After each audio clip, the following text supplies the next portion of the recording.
Welcome to Luca and Miguel. Enjoy the video. In this video, I will explain how to play the peg game.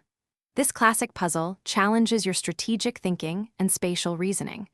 You'll typically find a triangular board with 15 holes, and you start with all but one hole filled with pegs. Your ultimate goal is to finish the game with just one peg remaining on the board, ideally in the center. It's a fun and engaging way to test your problem-solving skills. Making a move is quite simple.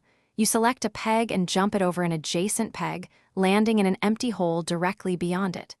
The peg you jumped over is then immediately removed from the board. Think of it like checkers, but with pegs. You'll repeat this process, one jump at a time, aiming to clear as many pegs as possible.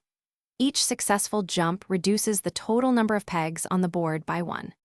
To improve your chances of winning, consider a few strategies. Many players find success by clearing pegs from the outer edges of the board early on. Try to set up sequences where one jump leads directly to another, creating a chain reaction of removals. It's also wise to avoid leaving single pegs stranded in corners, as they often become impossible to jump. The ultimate goal is to finish with just one peg, ideally in the center hole. A truly successful game means you've managed to leave only one peg on the entire board. For an extra challenge, many players aim to have that final peg land in the very hole that was empty at the start of the game.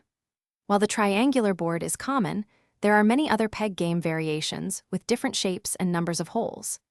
Keep practicing, and you'll soon develop your own winning techniques and enjoy the satisfaction of solving this classic puzzle.